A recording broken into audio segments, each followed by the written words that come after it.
Hi, Assalamualaikum warahmatullahi wabarakatuh, and good day to everyone. In this video, we are going to discuss on the next topic in personality psychology, which is personality and social interaction.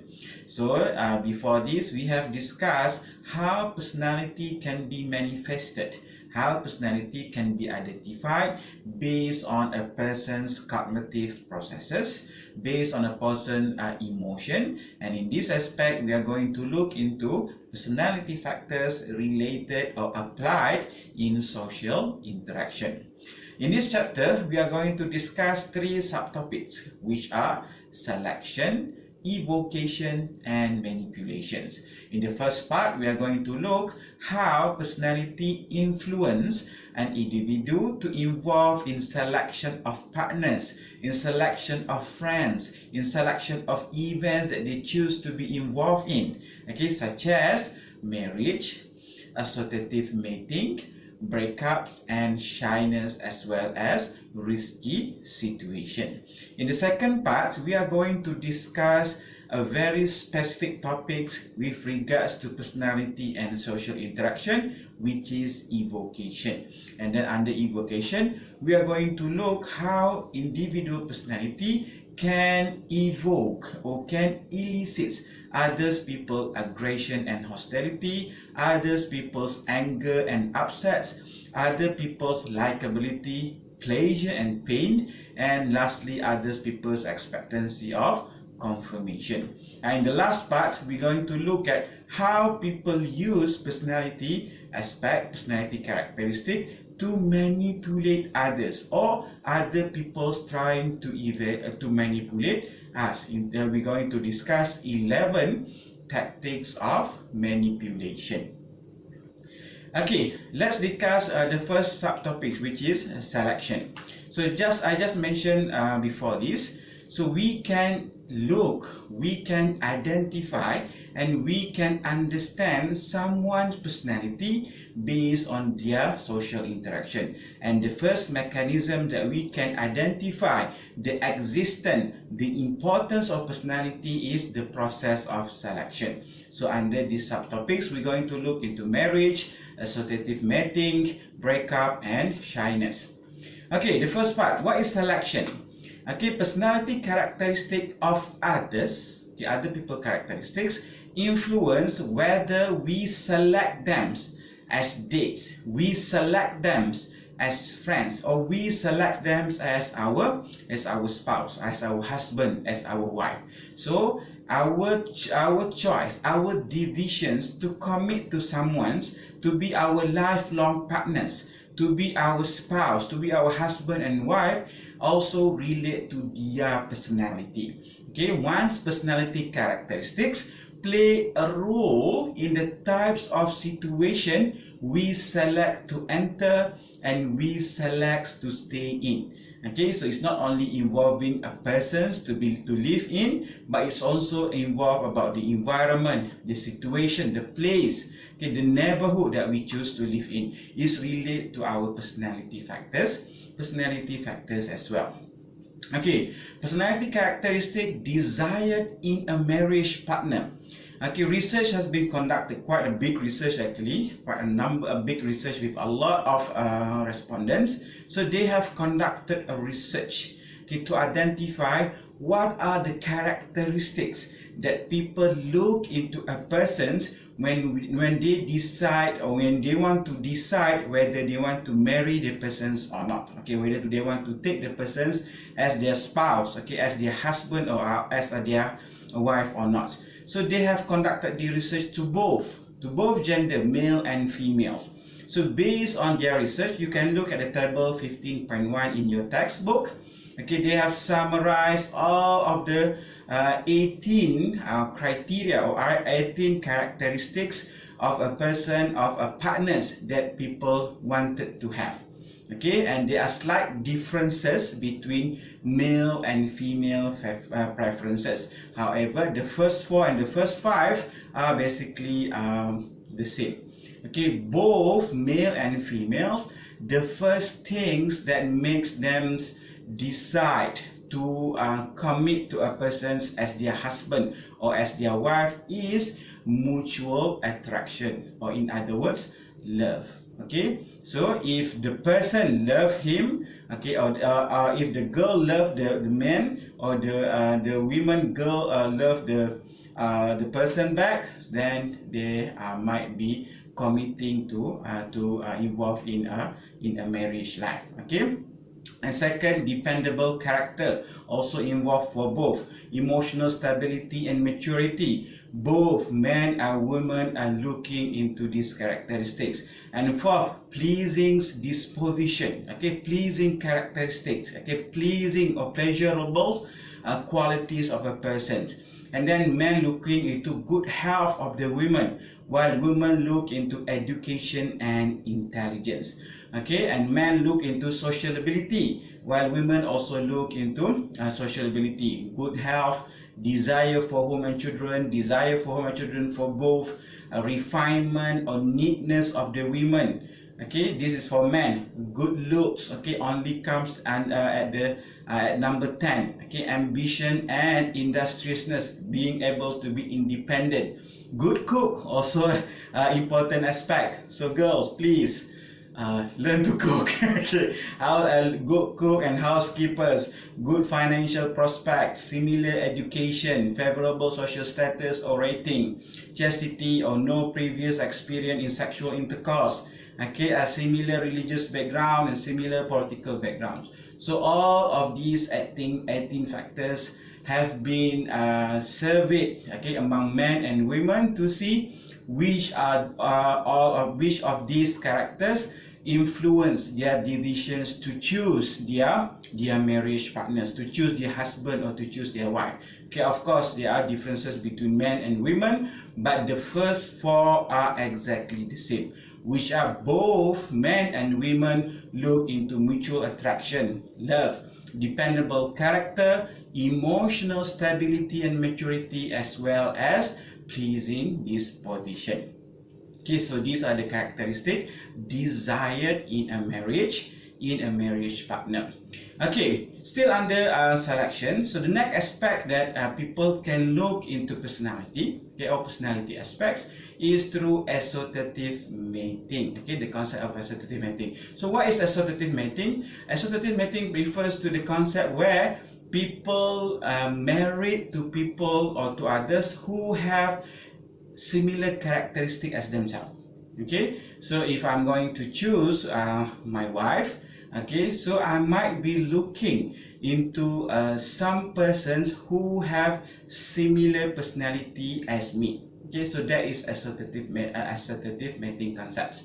So in order for us to discuss about associative mating, we can look into two distinctive or two different theories, which is the attraction theory. So they are complementary needs theory and attraction similarity theory. So according to complementary needs theory, people attracted to other gender, okay, so that they to choose as their wife, they are based on the complementary aspect. Okay, what is complementary aspect? People are attracted to those who have different personality disposition than they have. Okay, so for example, I'm a shy person. Okay, if I want to find a wife, I'm not going to find a wife who are similar to me in terms of shyness. I'm going to find a wife who are more talkative than me, who are more open-minded, who are more outgoing as compared to myself. Okay, we are looking into something which can complement our own personality, which can complement our own personality weaknesses. So this is complementary needs theory. On the other hand, according to attraction similarity theories, people are attracted to those who have similar personality characteristics.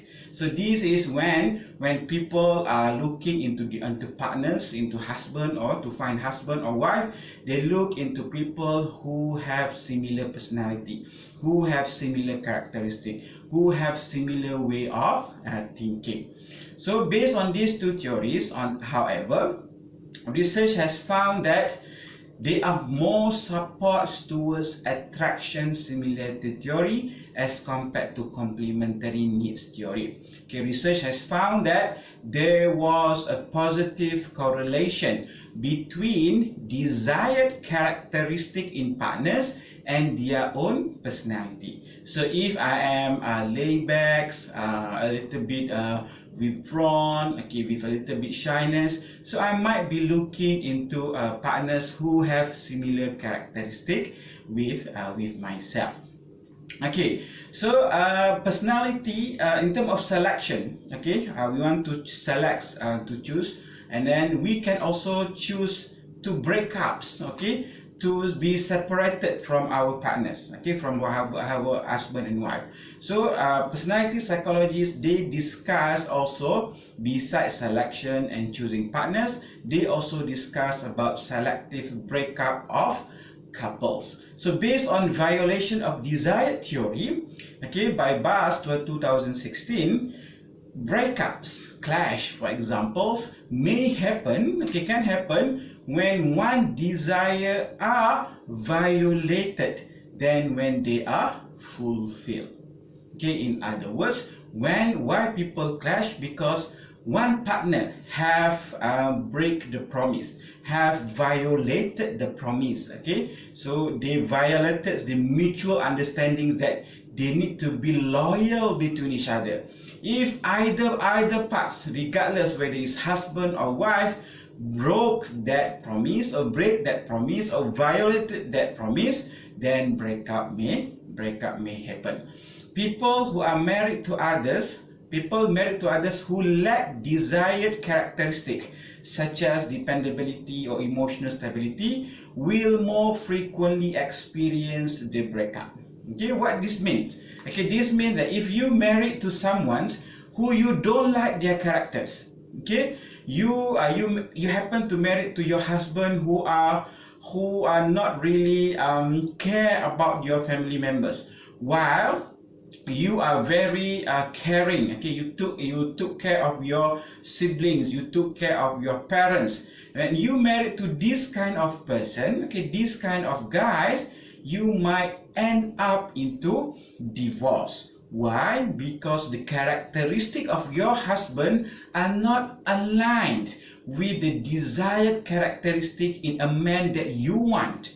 Okay, that you want. Sometimes before marriage, you think that the person have those characteristics. Okay, they are dependable, they are responsible, they are funny, okay, they like to help you. But when you get married, after sometimes they change. Okay, when they change, their characteristic is no longer matched with your desired characteristic of a man, then divorce may happen as well. Couples who are dissimilar, okay, who are not similar in personality, will break up more often than those who fulfill desires for similarity. So this is based on the violation of desire theory proposed by Bass 2016.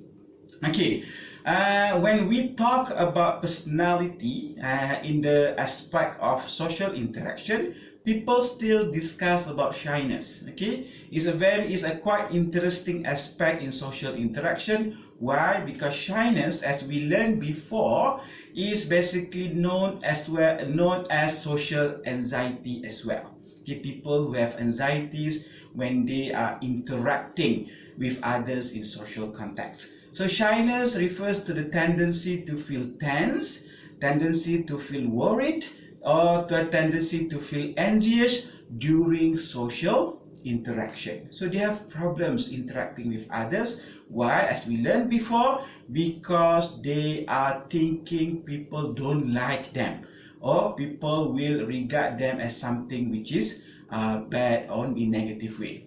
Okay, we during adolescence or early adulthood, shy people who have these shyness issues or social anxiety issues, they tend to avoid social situation. Okay, they avoid interacting with others, they avoid joining others in social activities, in social settings. So this resulting into a form of isolation. So they isolated from this society. They are withdrawn. Okay, they don't want to get involved with people, with community, with a lot of others. Okay, shyness affects whether a person is willing to select risky situation in the form of gambling, which is a good aspect.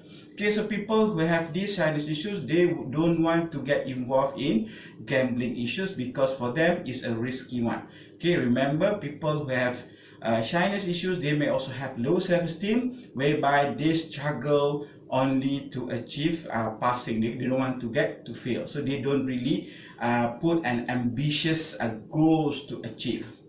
Shyness has a substantial impact on the selective entry into or avoidance of situation, which include coupling or love relationships or marriage. For them, if it's risky, then they might be choosing not to involve in those kind of commitment or relationships.